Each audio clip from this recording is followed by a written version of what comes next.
আমার আলহামদুলিল্লাহ 2009 সাল থেকে টানা আল্লাহ হজের তৌফিক দিচ্ছেন।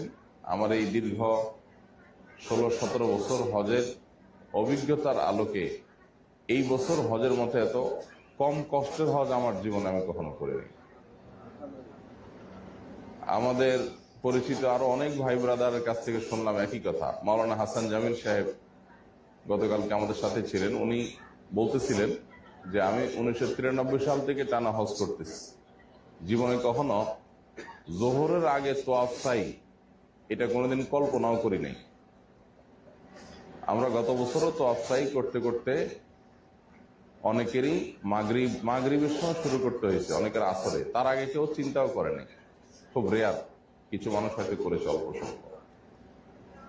তো আলহামদুলিল্লাহ এবছর অবশ্য হাজিদের সংখ্যাও কম, আর সৌদির ম্যানেজমেন্টও অন্যান্য বছরের চাইতে এবছর অনেক ভালো করেছে। অন্যান্য বছরে বিশেষ করে গত বছর, তার আগের বছর মক্কার আশেপাশে, এমনকি যারা আজিজিয়াতে ছিল, আজিজিয়া থেকে মক্কা যাওয়ার সব গাড়ি, প্রাইভেট কার, এমনকি ট্যাক্সি পর্যন্ত বন্ধ করে দিয়েছে। মানুষের দুর্ভোগ, মানুষের কষ্টের কোনো সীমা ছিল না। কেন হজকে জিহাদ বলা হয়েছে? মানে দুর্বলদের জন্য, বিশেষ করে মেয়েদের বেলায় বলা হয়েছে হজ্জহুন্না জিহাদ। তাদের হজটা হলো জেহাদের সমতুল্য। জেহাদ মানে কি? জীবন বাজি রাখা। জীবন বাজি রাখার মতো এরকম একটা বিষয় জিহাদ, সেটার সাথে হজকে তুলনা করা হয়েছে। এই হজ কতটা কষ্টসাধ্য হলে এটাকে জেহাদের সঙ্গে তুলনা করা হয়।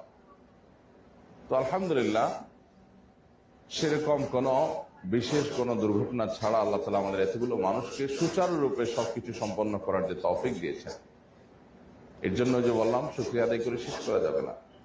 গত বছর আমরা আরাফাতের ময়দান থেকে রাত 10টা না 11টায় বাস পেয়েছি। সেই বাস 3:30 বাজে, এই 11টা থেকে নিয়ে 3:30 পর্যন্ত টানা বাস চলেছে, জ্যাম ঠেলে ঠেলে। এরপরে আমরা টের পাইলাম যে আমরা এখনো মুজদালিফায় আসি নাই। মুজদালিফা এখনো 2 কিলোমিটার 1.5 কিলোমিটার দূরে। এবার বাস থেকে সবাই আমরা নেমে গেলাম যে ফজর, মাগরিব নাই, এশা নাই, মুজদালিফা রাত্রি যখন ওয়াজিব সেটাও ছুটে যাবে। নেমে হাঁটা শুরু করলাম। বাসের রাস্তায় হাঁটা যে কি কঠিন, কি কষ্টের, তাও একজন দুজন না, শত শত হাজার হাজার মানুষ। এদিকে পুলিশ দৌড়াচ্ছে, এদিকে গেলে ওইদিকে দৌড়ায়, এদিকে গেলে ওইদিকে দৌড়ায়। তারা তাদের দায়িত্ব পালন করে। আর হাজিদের টাকাটা হলো তারা তাড়াতাড়ি যাইতে হয় মুজদালিফায়।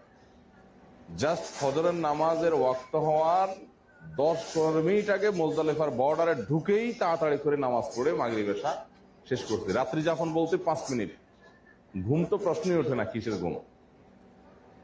এরপরে আবার টানা হাঁটা, এবং একই দৃশ্য প্রায় তার আগের বছরও হয়েছে, 2 বছর পর পর। এই ধরনের নানাবিধ সমস্যা ঘটছে। গত বছর আমাদের সাথে থাকা হাজিদের একজন মারা গেছে, এবং মিসিং, এটা তো একেবারে কমন একটা বিষয়। তো সেই তুলনায় আলহামদুলিল্লাহ আমরা এই যে পুরো হাউসফুল আল্লাহ রহমতে। এখন আল্লাহ হজটা যেরকম আমাদের তুলনামূলকভাবে সহজ করে দিয়েছেন, বিশেষ করে যারা পুরাতন অভিজ্ঞ আছেন তারা বলতে পারেন যে কতটা আল্লাহ তাআলা আসান করেছেন। সেটা যেরকম আল্লাহ তাআলা সহজ করে দিয়েছেন, হজকে যেন আল্লাহ তাআলা পরিপূর্ণভাবে কবুল এবং মঞ্জুর করেন, সেটার জন্য আমরা আল্লাহর কাছে দোয়া করি। প্রিয় ভাইরা, আমরা আলহামদুলিল্লাহ অল্প 2-4 জন ভাই ছাড়া বাকি সবাই তাওয়াফ এবং সাই সম্পন্ন করেছি। যারা তাওয়াফ এবং সাই সম্পন্ন করেন নাই, তারা 12